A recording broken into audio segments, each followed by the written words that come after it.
കല്യാണം കഴിഞ്ഞ എന്ത് ചെയ്യടാ? സദ്യ ഉണ്ണും. അത് കഴിഞ്ഞിട്ട് പായസം കുടിക്കും. അത് കഴിഞ്ഞിട്ട് ഇല എടുത്ത് കളയും. അത് കഴിഞ്ഞ് രാത്രിയില്ലേ? രാത്രിയില്ല. വാതിലൊക്കെ അടച്ച് കുറ്റിയിട്ടിട്ട് കിടന്നുറങ്ങും. കളഞ്ഞു. കിഷകുട്ടി വെച്ചത് പറ്റതല്ലേ? വാലൊക്കെ അടച്ച് കുറ്റിയിട്ടിട്ട് പാന്റ് കഴിച്ചിട്ട് മുഴുവൻ കഴിക്കണ്ട. പാന്റ് മുഴുവൻ അഴിച്ചോ, മുഴുവൻ അഴിച്ചോ. പാന്റ് കഴിച്ചിട്ട് നേരെ പോയി മൂത്രം വെച്ചിട്ട് കിടന്നുറങ്ങും.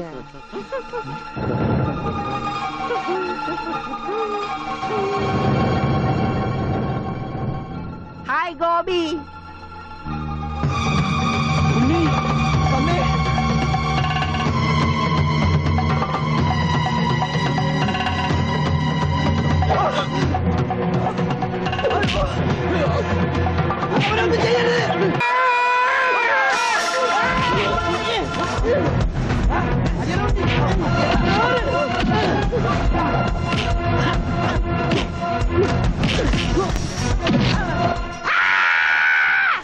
അത് കൊള്ളാം. നിർത്തിയിരിക്കണ എന്നാലല്ലേ ശ്വാസം വിടാൻ പറ്റുള്ളൂ. ഈ സ്പൈഡർമാനൊക്കെ സമ്മതിക്കണം. ഈശ്വരൻ നമ്മളെ കൈവിടില്ല. നീ സമാധാനായിട്ടിരിക്കുക, അവനൊന്നും സംഭവിക്കില്ല, എനിക്ക് ഉറപ്പാ.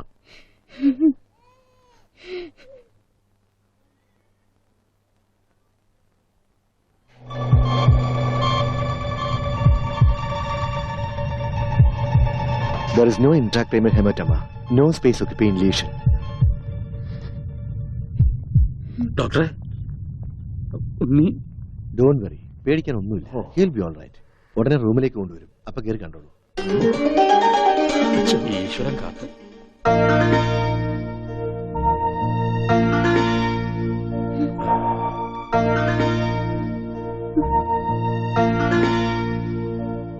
ഉണ്ണി,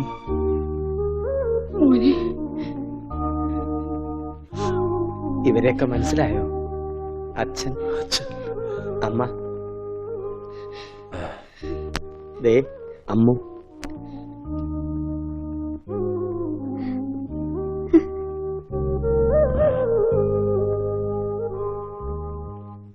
എന്താ എന്റെ മോനെ പറ്റിയത്? എല്ലാവരും ഒന്ന് കുറച്ചു നേരം പുറത്തേക്ക് ഇറങ്ങി നിൽക്കുക. ഒന്നിറങ്ങിയത്.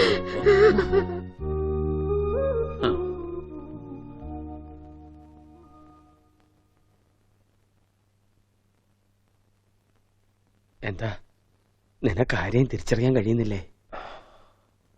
അവര് എവിടെയോ ഒരു ഓർമ്മ പോലെ. പക്ഷേ അവരൊന്നും എന്റെ ആരുമല്ല. ഉണ്ണി, നീ എന്തായി പറയുന്നത്? ഉണ്ണിയോ? എന്റെ പേര് ഉണ്ണി എന്നല്ല, വിഷ്ണു. എന്റെ വീട് ബാംഗ്ലൂരാ. എന്തിനാ ഇങ്ങനെ വിഷമിക്കണേ? അവന് നല്ല മാറ്റമുണ്ട്, കണ്ടില്ലേ? എന്നാലും അവൻ നമ്മളോടൊന്നും മിണ്ടിയില്ലല്ലോ. ശരിയായിക്കോളും. എന്തോ നല്ലൊരു ലക്ഷണം കാണുന്നു. ഇതൊന്നും നേരത്തെ ഉണ്ടായിരുന്നല്ല. ആരോ മനഃപൂർവ്വം ചെയ്തതാ, നിങ്ങളെയൊക്കെ കബളിപ്പിക്കാൻ. എന്റെ കർത്താവേ, ഇതൊക്കെ ഞാൻ അവരെങ്ങനെ പറഞ്ഞു മനസ്സിലാക്കും? ഇതറിഞ്ഞ അമാഷി ചങ്കുപൊട്ടി ചത്തുപോകും.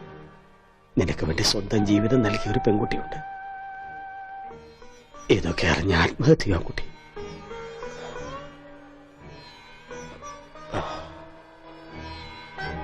വിഷ്ണു, ഒരു ഗ്രാമം മുഴുവൻ നിന്നെ സ്നേഹിച്ച കഥ നീ അറിയണം. ഇലയുടെ വലിപ്പം ഒരല്പം കുറഞ്ഞോ കുഞ്ഞുവരച്ചേട്ടാ? 4 കൂടെ വലിച്ചു കയറ്റ്. അപ്പൊ ഇലയുടെ നീളെ കൂടുവന്റെ പാപ്പാനെ. സത്യം. അല്ല, ഞാനൊന്ന് ചോദിക്കട്ടെ, എന്താണ് ഈ സദ്യയുടെ ആവശ്യകത? ഇതൊരു പാഴ്സലമല്ലേ? എടാ ഓമനക്കുട്ട, നീ സാമ്പിൾ പഠിക്കുന്നത് കേട്ടിട്ടുണ്ടോ? അതുപോലെ വരാനിരിക്കുന്ന കല്യാണത്തിന്റെ സാമ്പിൾ സദ്യയാണിത്. എന്നാ കല്യാണത്തിന് സാമ്പിൾ അങ്ങനെ നടത്തിക്കോ. ഒരു നല്ല ദിവസമായിട്ട് ഇങ്ങനെ ഇടം തിരിഞ്ഞു നിൽക്കാതെ വന്നിരുന്നു. എനിക്ക് വേണ്ട. വേണ്ട, അതൊക്കെ ആദ്യം അടുക്കളന്ന് വിഴുങ്ങി കഴിഞ്ഞു. സദ്യ ഇത് മേടിച്ചു വിളമ്പടാ. മനസ്സിലെ ഭാസ്കരന് കുറച്ച് നാരങ്ങച്ചാർ കൊടുക്കൂ. പേപ്പിടിച്ച് അവിടെ ദുഷ്ടൻ. ലക്ഷ്യ പുളിശ്ശേരി ആയാലോ?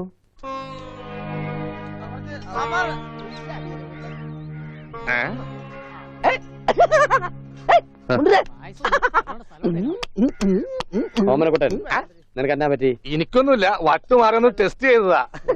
മുണ്ടുക്കൾ, നല്ല മുണ്ടുക്കൾ. ഇങ്ങോട്ട് വന്നേ. എന്തിപ്പണ്ടായേ?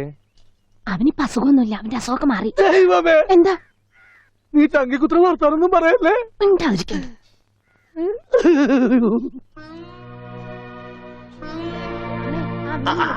ഇവിടെ ഇരിക്കുകയാണോ? അവിടത്തെ ഊണ് തുടങ്ങി. സാമ്പാറ്. എന്താ മോനെ വല്ലാതെ? എന്താ അച്ചു?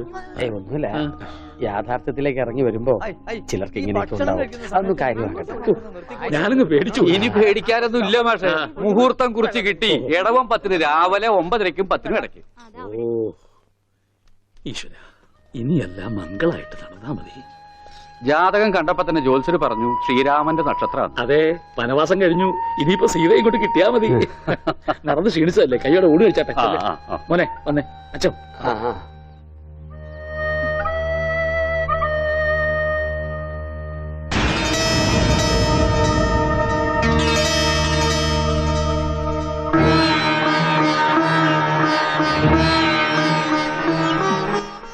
അച്ഛോ വരും, ഊണ് കഴിക്കാം. വേണ്ട, എനിക്കൊരു ഗ്ലാസ് വെള്ളം തന്നാ മതി. ഉണ്ണിയോ? ഓ, ഇനി അമ്മിക്കുട്ടി വാരി തന്നാലേ ഉണ്ണിക്കുട്ടിന് ഉണ്ണുള്ളോ? ചേച്ചി, എനിക്ക് അമ്മോനോടൊന്ന് സംസാരിക്കണം. ദേ ആ മുറിയിലുണ്ട്, പോയിക്കോളൂ. അല്ല, ഞങ്ങളൊന്ന് പുറത്തേക്ക് വെക്കോട്ടെ? ആ പോയിക്കോ പോയിക്കോ. പിന്നെ ഇത് എന്ന് വേണം കേട്ടോ. എന്റെ കല്യാണത്തിന് മുമ്പ് ഓമനക്കുട്ടായിട്ട് ദിവസം പുറത്തേക്ക് വിളിക്കും. കല്യാണം കഴിഞ്ഞപ്പോഴോ ഞാൻ പറയട്ടോ അമ്മിക്കുട്ടോട്.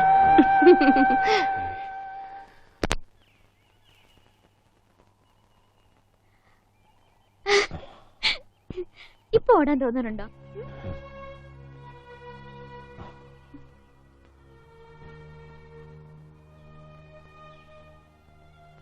അമ്മ കരുതുന്ന പോലെ ഞാൻ മാഷിന്റെ മോൻ ഉണ്ണിയല്ല. ബാംഗ്ലൂരിലെ മഹേശ്വരൻ തമ്മി എന്ന ക്രിമിനലിന്റെ മകനാണ് ഞാൻ.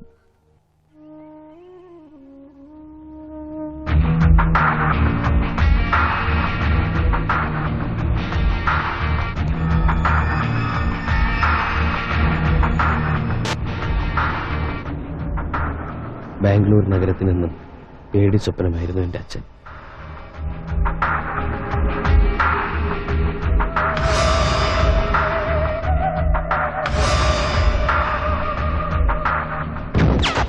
മഹേശ്വരൻ തമ്പി അറിയാതെ ഒരു കരിയില്ല പോലും അനങ്ങില്ല.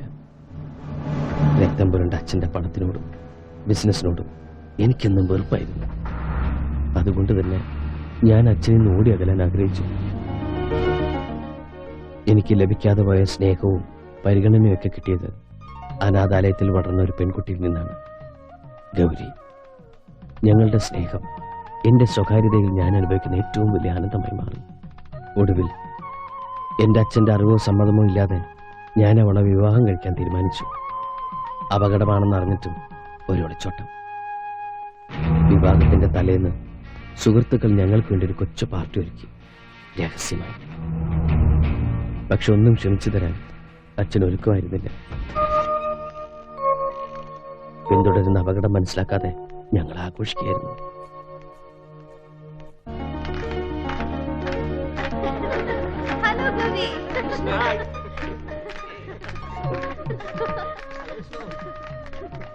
നാളെ നിങ്ങൾ വിവാഹം കഴിഞ്ഞാൽ പിന്നെ നിന്റെ അച്ഛന്റെ കണ്ണത്താ ദൂരത്തേക്ക് നിങ്ങൾ രണ്ടാളും കൂടി പറക്കും. അതുകൊണ്ടാണ് ഇങ്ങനൊരു പാർട്ടി. താങ്ക്സ്.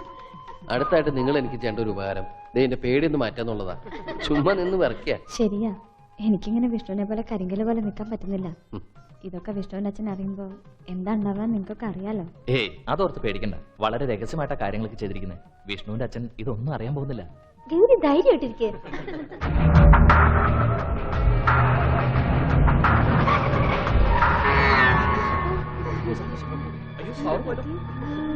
വിഷ്ണു, എനിക്ക് പേടിയാവും. ആരും പുറത്തേക്ക് ഇറങ്ങരുത്. ഞാൻ പോയി നോക്കിട്ട് വരാം.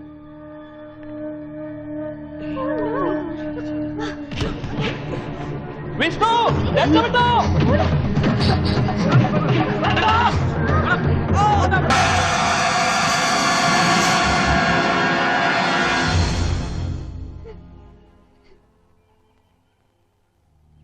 എന്ത് പറഞ്ഞ സമാധാനിപ്പിക്കണ്ടെന്നറിയില്ല. മനഃപൂർവ്വം അല്ലെങ്കിലും മാപ്പ് പറയാൻ ഞാൻ.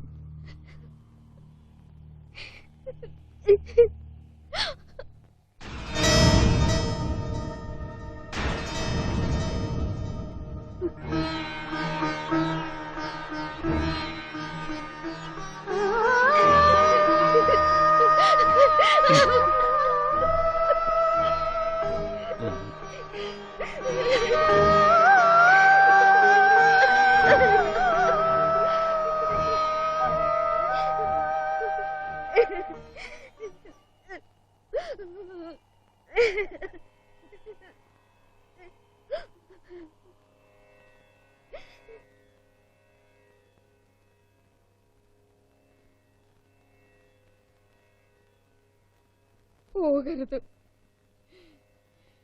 എന്നെ വിട്ടിട്ട് എന്റെ പൊന്നുമോനെ എങ്ങോട്ടും പോകരുത്.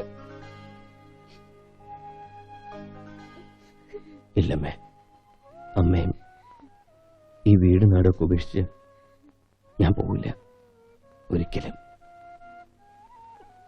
വിഷമിക്കരുത്, അമ്മയുടെ മോൻ തന്നെ ഞാൻ.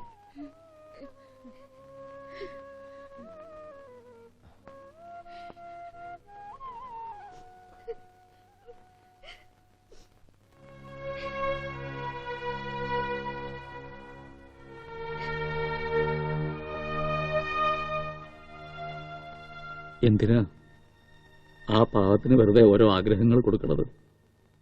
ഞാൻ വെറുതെ പറഞ്ഞതല്ല. എനിക്ക് സുഖമില്ലാതിരുന്ന സമയത്ത് പോലും നിങ്ങളൊക്കെ തന്ന സ്നേഹവും വാത്സല്യവും ഇപ്പോഴും എനിക്ക് ഓർമ്മിക്കാൻ കഴിയുന്നുണ്ട്. എനിക്കൊരിക്കലും കിട്ടിയിട്ടില്ലാത്ത ഒരച്ഛൻ്റെയും അമ്മയുടെയൊക്കെ സ്നേഹം വാരിക്കോരി തന്നവരാ നിങ്ങൾ. നിങ്ങളെ വിട്ടിട്ട് ഞാൻ ഒരിടത്തും പോവില്ല. ഇവിടുന്ന് പോവാൻ പറയരുത്.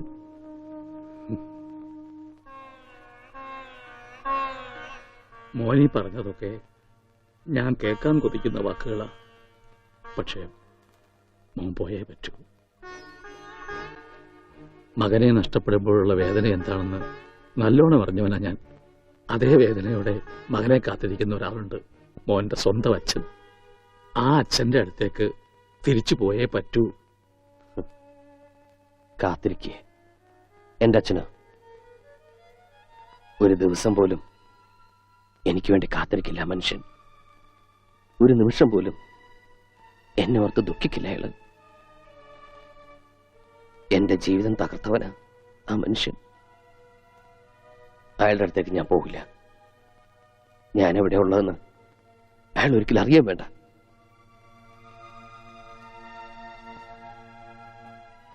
അച്ഛാ, അങ്ങയുടെ മകനായിട്ട് ഇവിടെ കഴിയാൻ എന്നെ അനുവദിച്ചൂടെ?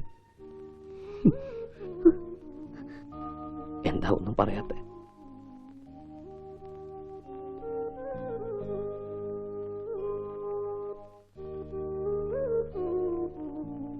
അച്ഛോ, ഭാസ്കരേട്ടാ, ഒരുപാട് ദ്രോഹിച്ചിട്ടും നിങ്ങളൊക്കെ എന്നെ സ്നേഹിച്ചില്ലേ? ഒരു വാക്ക് പറഞ്ഞൂടെ? എന്നെ പറഞ്ഞുവിടണ്ടാന്ന്.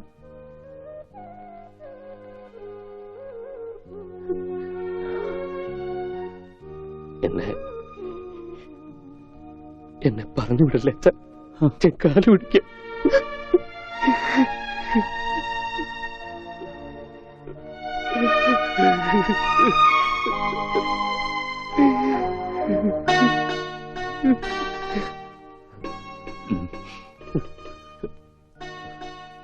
നീ എന്റെ മോൻ തന്നെയാ.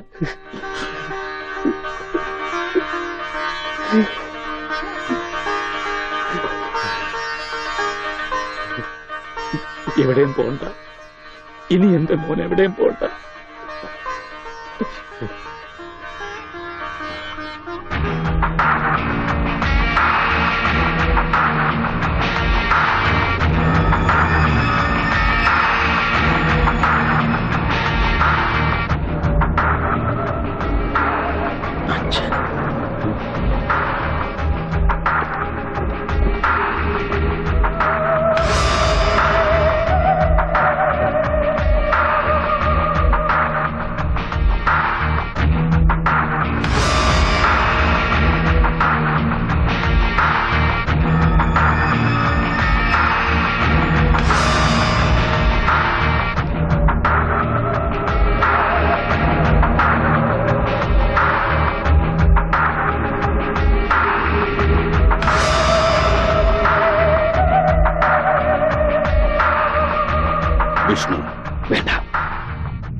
ഞാൻ നിങ്ങളുടെ മകൻ വിഷ്ണുവല്ല. ഇനി അങ്ങനെ വിളിക്കണ്ട. ഞാൻ ഈ നിൽക്കുന്ന മാഷിന്റെ മകൻ ഉണ്ണിയാ. ഒരു തെറ്റും ചെയ്യാത്ത ഒരു പാവം പെൺകുട്ടിയെ നിങ്ങൾ കൊന്നില്ലേ? അന്ന് മരിച്ചത് സ്വന്തം മകനാന്ന് കരുതിയാ മതി. ഇതെന്റെ 2ാം ജന്മമാണ്. ഈ ജന്മം എനിക്ക് തന്നത് ഈ മാഷും ഈ നാട്ടുകാരും ആ നിൽക്കുന്ന പെൺകുട്ടിയാണ്. ഇവരൊന്നും വിട്ടിട്ട് എനിക്ക് വരാൻ പറ്റില്ല. ഞാൻ വരില്ല.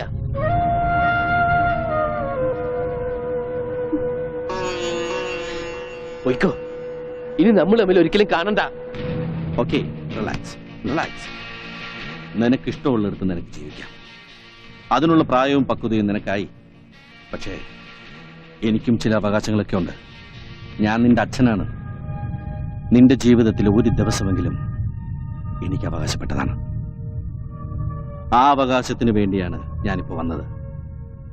വെറും ഒരു ദിവസത്തേക്കെങ്കിലും നീ എന്റെ മകനായിട്ട് എന്റെ കൂടെ വരണം. ഇല്ലെന്ന് പറഞ്ഞില്ലേ? എന്തൊക്കെ പറഞ്ഞാലും ശരി, എന്നെ ഇവിടുന്ന് കൊണ്ടാ പറ്റില്ല. വെറുതെ വാശി പിടിക്കരുത്. എന്നെ നിനക്കറിയാലോ. മനസ്സിലൊന്ന് ഉറപ്പിച്ചിട്ടുണ്ടെങ്കിൽ അത് ഞാൻ ചെയ്തിരിക്കും. ഞാൻ വന്നത് നിന്നെ കൊണ്ടുപോകാനാണ്. കൊണ്ടുപോകുകയും ചെയ്യും. അങ്ങനെ നിങ്ങൾ കൊണ്ടുപോകുന്നുണ്ടെങ്കിൽ അതെന്റെ ശവമായിരിക്കും.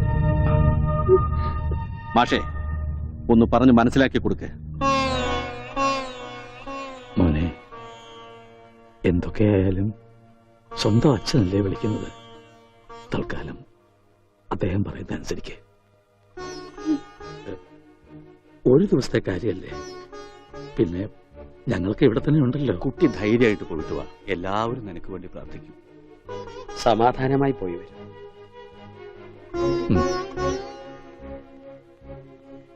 ശരി, ഞാൻ വരാം. പക്ഷേ ഈ ഒരു ദിവസം കഴിഞ്ഞാൽ പിന്നെ നിങ്ങൾക്ക് എന്റെ മേലിൽ യാതൊരു അധികാരവും അവകാശവും ഉണ്ടാവില്ല. സമ്മതിച്ചു.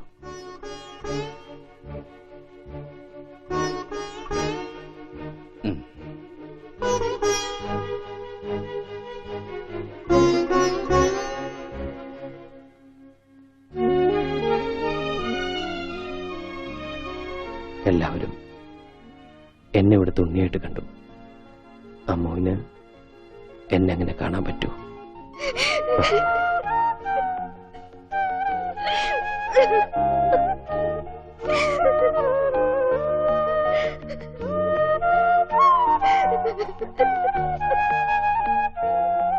ഞാൻ അച്ഛന്റെ കൂടെ പോവാ.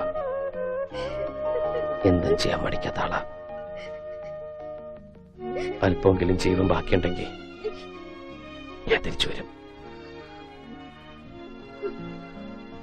ഞാൻ വരും.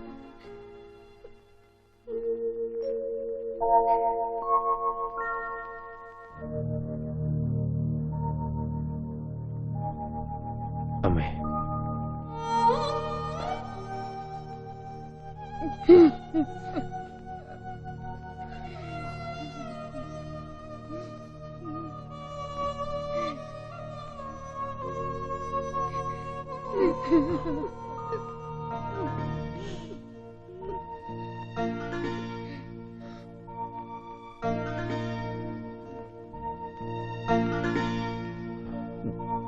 ഞാൻ വരും.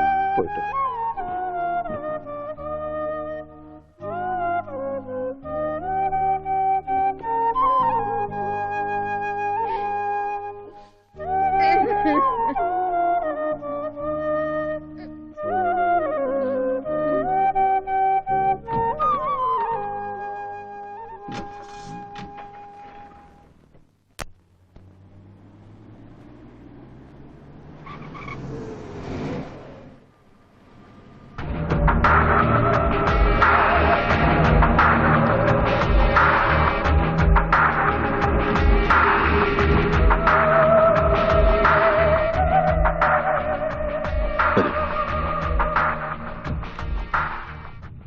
അന്ന് ആ സംഭവത്തിന് ശേഷം മെന്റലി അപ്സെറ്റായി നിന്നെ ഹോസ്പിറ്റലിൽ നിന്നും കാണാതായി.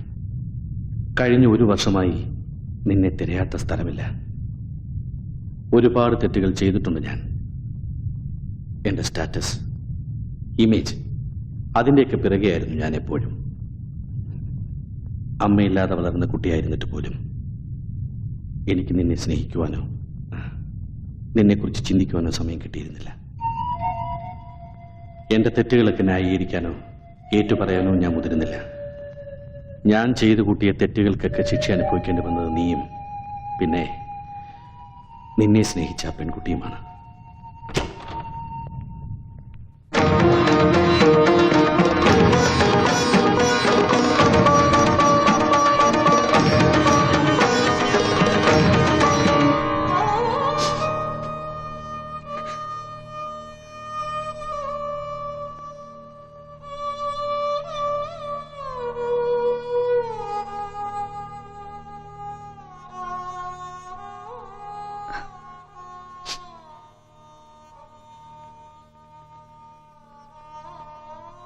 ഇവളെ ഞാനിവിടെ താമസിപ്പിച്ചിരിക്കുന്നത് നിന്റെ ഭാര്യയായി അംഗീകരിച്ചുകൊണ്ടാണ്.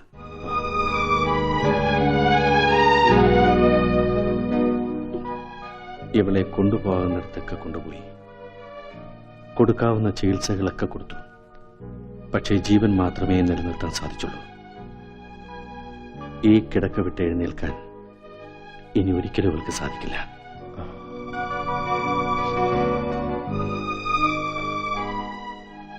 ഇവൾക്ക് ഞാനൊരു വാക്ക് കൊടുത്തിരുന്നു. മരിക്കുന്നതിന് മുമ്പ് നിന്നെ ഒരിക്കലെങ്കിലും ഇവളുടെ മുന്നിൽ കൊണ്ടുവന്ന് നിർത്തുമെന്ന്. ആ വാക്ക് ഞാൻ പാലിച്ചു. ഇനി നിനക്ക് പോകാം.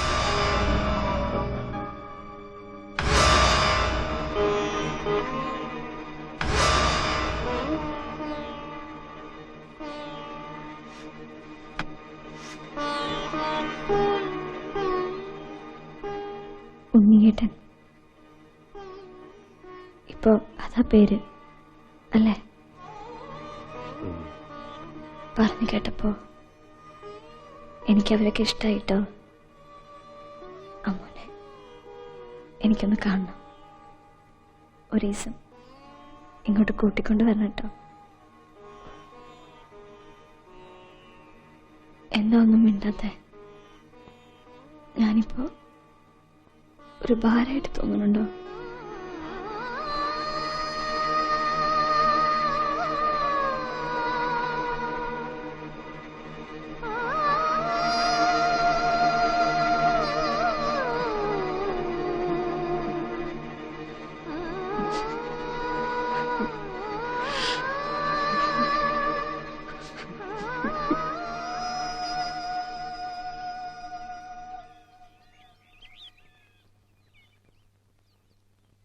ഗൗരി ജീവിച്ചിരിക്കുമ്പോൾ മരിച്ചു എന്ന് കരുതിയവനാ ഞാൻ.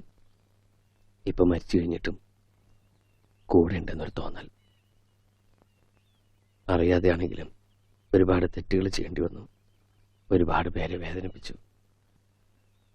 എല്ലാ പാപങ്ങളിൽ നിന്നും ഒരു മോക്ഷം തേടിയാലിയാ ഞാനിപ്പോ. അന്ന് ഒരു ദിവസം കഴിഞ്ഞ് വരാമെന്ന് പറഞ്ഞു പോയ ആള് ഇനി ഒരിക്കലും തിരിച്ചു വരില്ല എന്ന് പറഞ്ഞ് കത്തയച്ചപ്പോ ഞങ്ങളെല്ലാം ആകെ തകർന്നുപോയി. പക്ഷെ പിന്നീട് ആലോചിക്കും തോറും മോൻ ചെയ്തതാ ശരിയെന്ന് തോന്നി തുടങ്ങി. മോൻ ചെയ്ത് തന്നെ അതിന്റെ ശരി. പക്ഷെ അത് അമ്മൂനെ പറഞ്ഞ് മനസ്സിലാക്കാൻ കുറെ പാടുപെടേണ്ടി വന്നു. അമ്മുവും ഗോപിക്കുട്ടനൊക്കെ വന്നിട്ടുണ്ട്. ഇവിടെ അമ്മുവിന്റെ അച്ഛൻ മരിച്ചു പൂരമ്പണിക്കര്. ഇന്നൊരാണ്ട് തികയ. ഈശ്വര,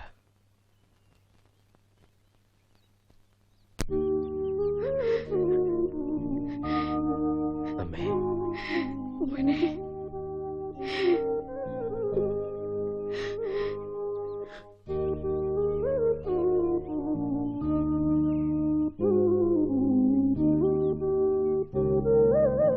എല്ലാരും കാണണമെന്നുണ്ടായിരുന്നു.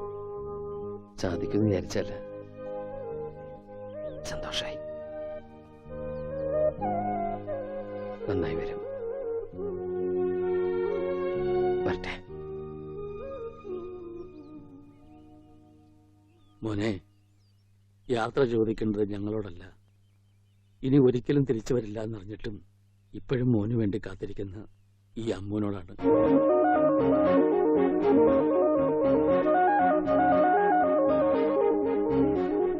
അവളോട് യാത്ര പറഞ്ഞിട്ട് പോകാൻ പറ്റുമെങ്കിൽ മുമ്പൊക്കെ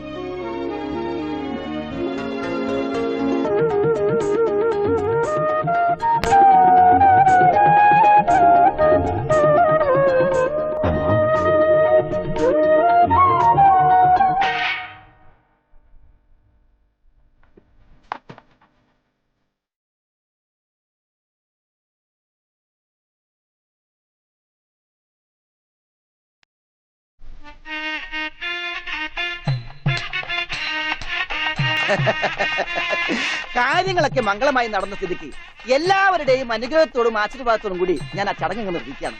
അതെന്റെ ഒരു അവകാശമാണ്. ഇനി എന്ത് ചടങ്ങാ? അറിയില്ല, ഒട്ടും അറിയില്ല. ഇല്ല. ദേവി അയ്യോ. സാറേ സാറേ സാമ്പാറേ സാറിന്റെ വീട്ടിൽ കല്യാണം